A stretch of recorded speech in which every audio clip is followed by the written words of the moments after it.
Yes right now మాజీ మంత్రి YCP నేత బొత్స సత్యనారాయణ మాట్లాడుతున్నారు. లైవ్ లో చూద్దాం.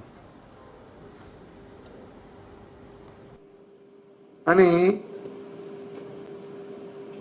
ఆయన వచ్చి ఇది చట్టవిరుద్ధం, ప్రభుత్వం ఆ కార్యక్రమం చేయడానికి వీల్లేదు, దానికి కొన్ని ప్రొసీజర్స్ ఉన్నాయి, అవి ఫాలో అవ్వలేదు, దీనివల్ల రాష్ట్రం తాలూకా ఫ్యూచర్ ఆర్థిక అభివృద్ధికి ఆర్థిక పరిస్థితికి చాలా ఘాతం కలుగుతుంది, ఇబ్బంది వస్తుంది అని చెప్పాడు. చెప్పలే కాదు, దాని మీద ఇంతకు కొట్టు కూడా వెళ్ళింది పార్టీ.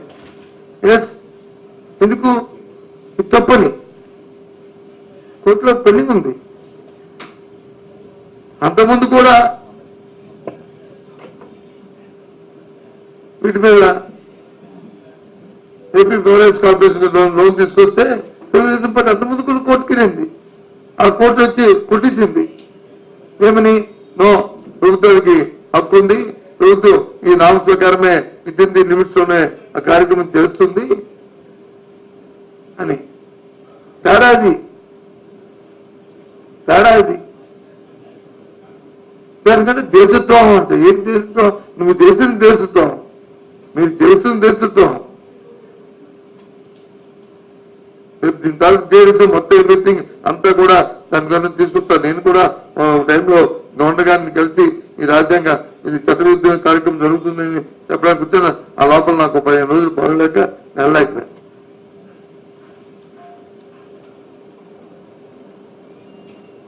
ఇంకా విశాఖపట్నం మనం చూస్తున్నాం.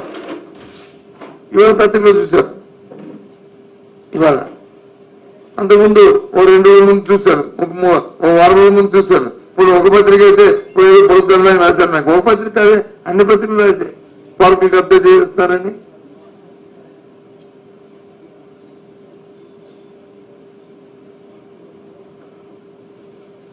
ఇష్టవాద్యంగా టీడీఆర్ ఇచ్చుకుంటానని. మరి ఏమవుతుంది గవర్నెన్స్ అంటే? దొరికింది కదా అవకాశం అని చెప్పి దోచిడమే.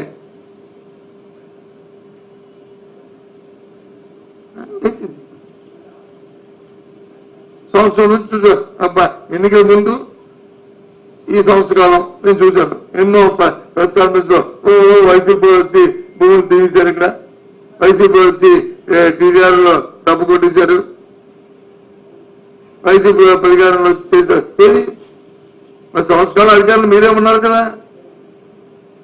మరి చెప్పండి, పేర్లు చెప్పండి, రికవరీ పెట్టండి, చేసిన వాళ్ళు శిక్షించండి. ఎందుకు శిక్షించరు? ఎందుకు కార్యక్రమాలు చేయరు? అంటే మాట ఊరికేనా చెప్పండి, పని చేయరా?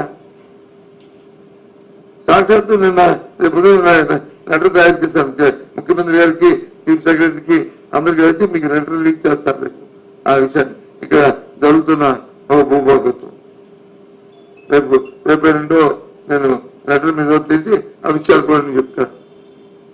నేనే కాదు, సాక్షాత్తు అధికారులు కొంతమంది ఎమ్మెల్యేలు కూడా లెటర్ వచ్చారు.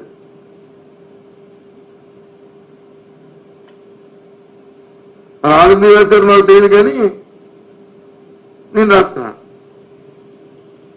వాళ్ళు అప్పక రాశారా, అప్ప రాశారా, లేకపోతే దాదాపు వచ్చింది తెలియదు, కానీ ఇది అంతకుముందు కూడా చెప్పాను. ఇక్కడ అంతకుముందు ఎప్పుడు సిట్ వేసాము, ఆ సిట్టి భూములు బయటికి పెట్టండి, నిజాయితీ నిరూపించుకుని అప్పుడు నేను మరి నువ్వేది చేయాలంటే నేను అధికారం ఉన్నప్పుడు నా మాట చల్లలేదు, నేను చేయలేకపోయాను, దానికి నేనే సిగ్గుపడతానని కూడా చెప్పాను. మీరు చేయాలని చెప్పాను, ఎందుకు చేయట్లేదు? అప్పుడు మమ్మల్ని వేరే చూపించినాడు.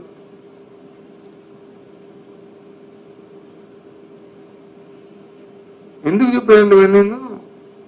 ఈ రాష్ట్రంలో పరిపాలన లేదు,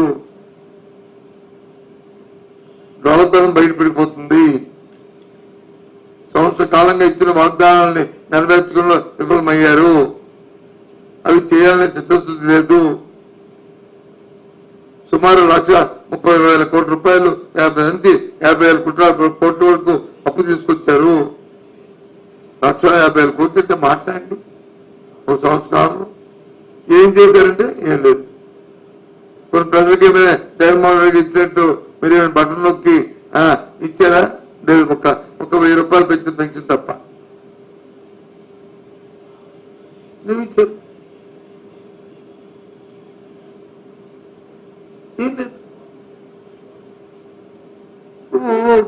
ఊరు కట్టాల్సిందిగా మాట్లాడతాను. చాలా బాధ అనిపిస్తుంది.